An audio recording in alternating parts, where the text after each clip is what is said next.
Walid, a gente sabe da divisão histórica entre as forças palestinas. Os eventos dos últimos tempos aproximaram essas forças? Você, como presidente da FEPAL, percebe um aumento do diálogo entre os palestinos? De certa forma, isso muda o jogo político da causa palestina no mundo? Essa é uma pergunta que talvez seja a pergunta do milhão de dólares, mas ao mesmo tempo é uma pergunta de princípios. Nós temos defendido sistematicamente que o tecido social, político e da resistência palestina precisam encontrar uma fórmula que acabe com a divisão territorial, política, social que existe na Palestina. Então, é preciso haver um processo sério e sincero de reconciliação. As partes não precisam deixar de pensar tal qual pensam. Não se trata de uma unanimidade, mas é preciso encontrar um termo que repacifique os palestinos como povo, como resistência, como tecido social e político. Haja uma reconciliação política de todas as forças. Haja um governo de unidade e haja uma reunificação do povo palestino enquanto demografia e enquanto geografia. As forças políticas palestinas não têm o direito de fazer o jogo que Israel quer.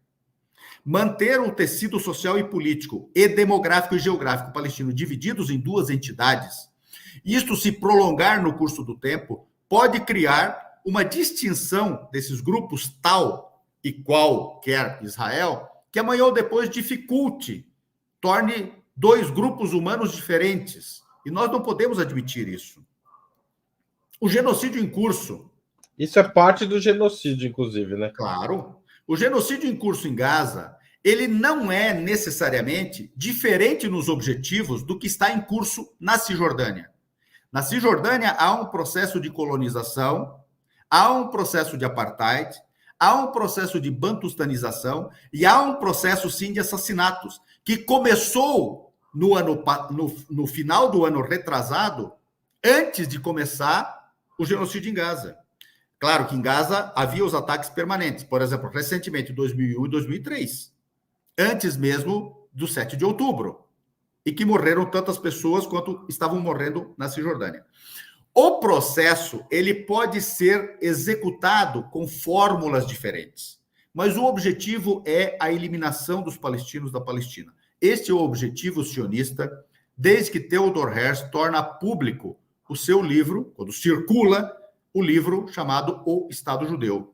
Lembre-se, ele já preconiza ali um estado de supremacismo racial exclusivamente judaico, a ser promovido pela demografia euro-judaica em algum canto do mundo. Em 1897, que eles escolhem, por maioria, e não por unanimidade, a Palestina.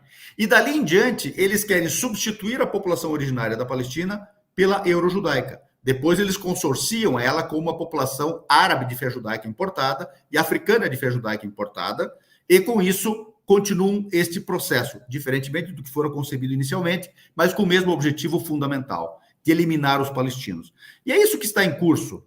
Esse é o primeiro genocídio televisionado. Imagine, você conceberia que a humanidade pudesse conviver com as câmaras de gás televisionadas, com os campos de extermínio nazistas televisionados? Pois nós estamos diante disso. Em sendo o primeiro genocídio televisionado da história, muda totalmente, porque o cidadão comum passa a ter contato com o genocídio ao vivo e ele precisa decidir o que ele vai fazer diante disso. Ele precisa ter posição diante disso.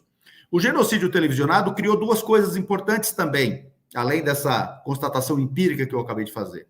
Ele afeta psicologicamente a humanidade toda e ele afeta subjetividades. Que mundo vai nascer resultante deste genocídio em curso? Isso está para acontecer. E mais do que isso. E os que defendem o genocídio? Quem são esses seres humanos que defendem um genocídio que está acontecendo ao vivo? Quem são os CNPJs de Cristo? O que é o Malafaia que defende este genocídio? O que é o Edir Macedo que defende esse genocídio? O que é o Eduardo Bolsonaro que defende esse genocídio? O que é o MBL, em sua maioria, que defende esse genocídio? Todos os que defendem esse genocídio são aqueles que defendem uma sociedade totalitária. São aqueles que defendem a supremação da democracia, das liberdades individuais. São aqueles que defendem o racismo e a supressão das legislações antirracistas. São aqueles que defendem a miserabilização da esmagadora maioria das populações e que defendem o máximo de elementos privatizantes e o mínimo de Estado, o mínimo de legislação protetiva. Este é o Estado totalitário. Os filmes distópicos e os livros distópicos descrevem isso. Máximo de totalitarismo, máximo de perseguição, mínimo de Estado, máximo de tecnologia. Não há mundo futuro distópico sem o máximo de tecnologia. E aí entra os Estados Unidos, uma metrópole com o máximo de tecnologia e o máximo de terror. E mais do que isso, e finalizo. Os filmes distópicos, especialmente quando você assiste aqueles que dizem Guerra das Estrelas, etc., mas outros também, existem figuras que lideram esses processos que são místicas e que vestem túnicas. Não é isso, Haroldo? Perfeito. Esses são os CNPJs de Cristo.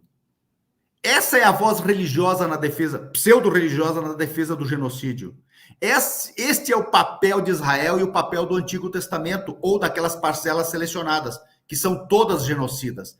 Este é o papel da divinização de Davi.